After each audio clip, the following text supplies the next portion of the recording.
भक्तों, कालिका माँ Adishakti YouTube channel में आप सबका स्वागत है।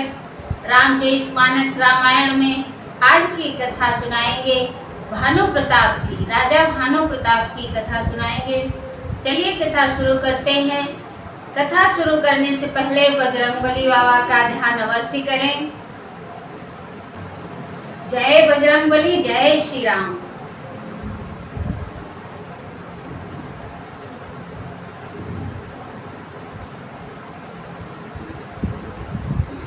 यह इतिहास पुनीत दे उमय कही भ्रस के तो भरद्वाज सुने अपर पुने राम जन्म कर हे तो। याज्ञवल्क्य जी कहते हैं, हे भरद्वाज, इस अत्यंत पवित्र इतिहास को शिव जी ने पार्वती से कहा था। अब श्री राम के अवतार लेने का दूसरा कारण सुनो। सुन मुनि कथा पुनीत पुरानी, जो गिरिजा प्रति संभव बखानी। विश्व विदित एक कई देशु, सत्य के तो तहाँ बसई नरेशु। धर्म धुरंधर नीति निधाना, तेज प्रताप शील बलवाना। तहि के भय जोगल सुत वीरा, सब गुण धाम महारण्य धीरा। राजधनी जो जेठ सुत आही, नाम प्रताप भानु असताही। जेठे सुत ही राजन पदीहा, हरहित आप गमन मन कीन्हा। जब प्रताप रवि उभय नप, फिरी दोहाई देश। प्रजा पालयति वेद विदे, कतहु नहीं अघलेश। जब प्रताप भानु राजा हुआ, देश में उसकी दुहाई फिर गई। वह वेद में बताई हुई विधि के अनुसार उत्तम रीति से प्रजा का पालन करने लगा। उसके राज्य में पाप का कहीं लेश मात्र भी नहीं रह गया। राजा का हित करने वाला और शुक्राचार्य के समान बुद्धिमान धर्म रुचि नामक उसका मंत्री था। इस प्रकार बुद्धिमान मंत्री और बलवान तथा वीर भाई के साथ ही स्वयं राजा भी बड़ा प्रतापी और रणधीर था।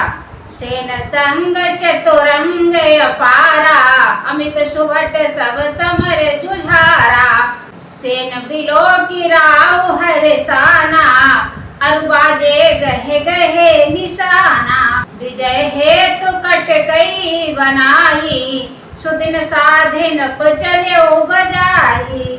जहाँ तहाँ परी अनेक लड़ाई, जीते सकल भूप बरियाई। सप्तदीप भुज बल वस कीन्हे, ले दंड छाड़े नपरी है। सकल अवनि मंडल तहि काला, एक प्रताप भानु महिपाला। चतुरंगिणी सेना थी, जिसमें असंख्य योद्धा थे, जो सबके सब रण में जूझ मरने वाले थे। अपनी सेना को देखकर राजा बहुत प्रसन्न हुआ और घमासान नगाड़े बजने लगे। दिग्विजयी के लिए सेना सजकर वह राजा शुभ दिन शुभ मुहूर्त साध कर और डंका बजाकर चला। जहाँ तहाँ बहुत सी लड़ाइयाँ हुई। उसने सब राजाओं को बलपूर्वक जीत लिया। अपनी भुजाओं के बल से उसने सातों द्वीप भूखंडों को वश में कर लिया और राजाओं से दंड कर लेकर उन्हें छोड़ दिया। संपूर्ण पृथ्वी मंडल का उस समय भानु प्रताप ही एकमात्र चक्रवर्ती राजा था। शोभस भीष्म करिबाहु बल, निज पुर कीन्ह प्रवेश। अर्थ धर्म काम आदि सुख, सेवई सकल नरेश। संसार भर को अपनी भुजाओं के बल से वश में करके राजा ने अपने नगर में प्रवेश किया। राजा अर्थ धर्म और काम आदि के सुखों का समयानुसार सेवन करता था। भूप प्रताप भानु बल पाई, कामधेनु भई भूमि सुहाई।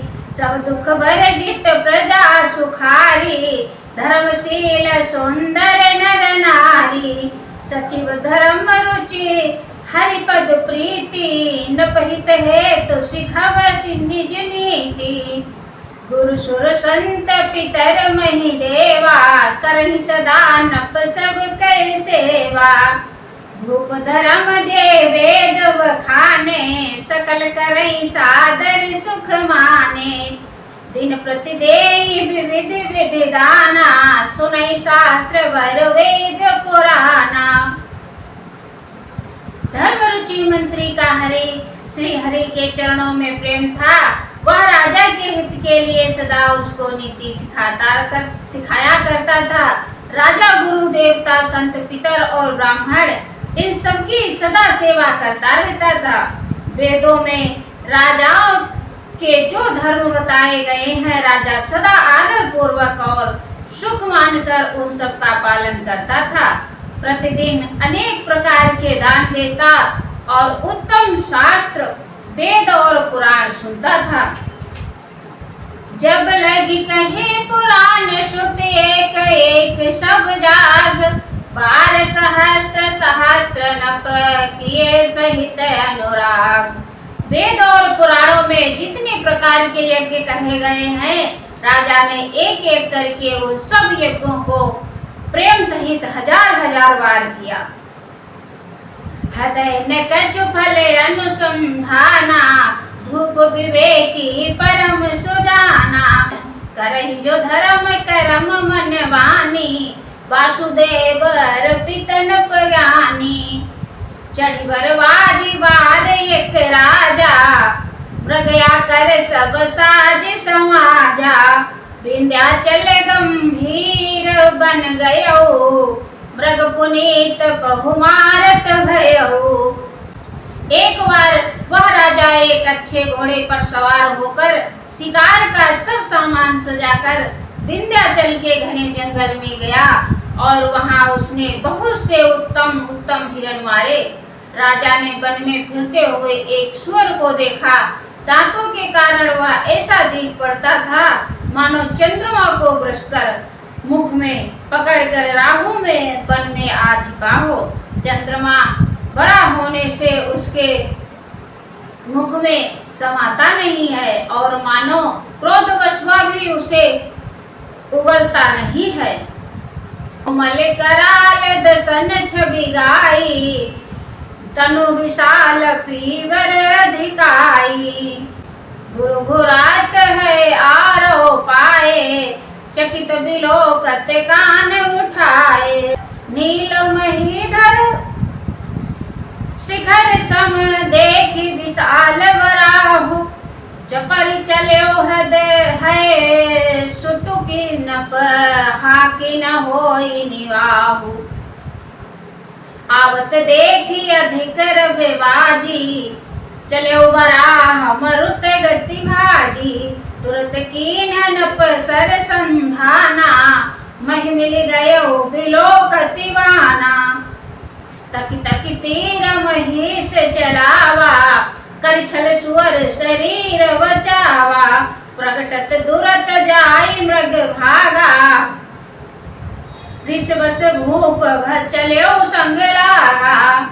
नील पर्वत के शिखर के समान विशाल शरीर वाले उस सुअर को देखकर राजा घोड़े को चाबुक को लगाकर तेजी से चला और उसने सुअर को ललकारा कि बचाव नहीं हो सकता। यदि शब्द करते हुए घोड़े को अपनी तरफ आता देख सुअर पवन वेग से भाग चला। राजा ने तुरंत ही बाण को धनुष पर चढ़ाया।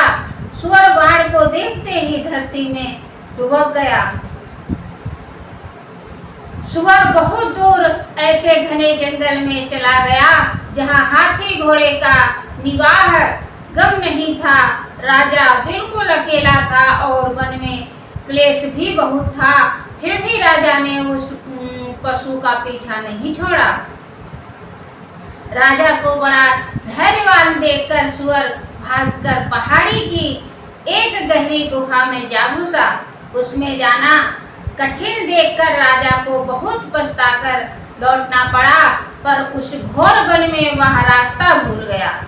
खेद खिन्न क्षुधित त्रसित राजा बाजी समेत, खोजत व्याकुल सरित सर जल बिनु भयउ अचेत। बहुत परिश्रम करने से थका हुआ और घोड़े समेत भूख प्यास से व्याकुल राजा नदी तालाब खोजता खोजता पानी बिना बेहाल हो गया।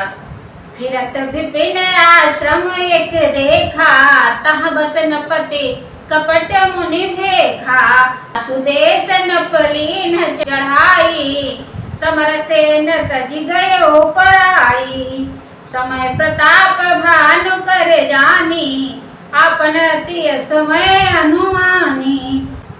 गयो न ग्रह मन बहुत गलानी, मिला न राज हिनप अभिमानी। त्रिशूर मारी रंकज मिराजा, विपिन बसई तापस के साजा। तासु समीप गवन नप कीन्हा, यह प्रताप रवि तेहि सब चीन्हा। वन में फिरते फिरते उसने एक आश्रम देखा।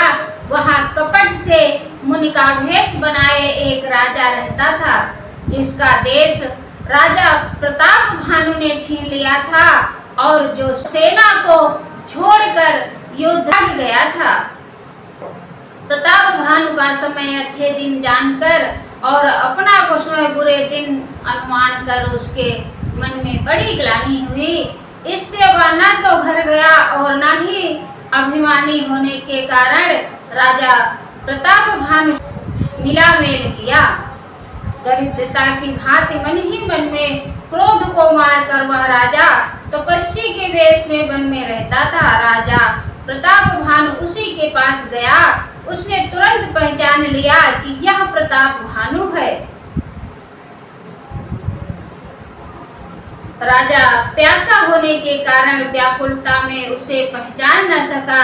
सुंदर वेश देखकर राजा ने उसे महामुनि समझा और घोड़े से उतरकर उसे प्रणाम किया, परंतु बड़ा चतुर होने के कारण राजा ने उसे अपना नाम नहीं बताया।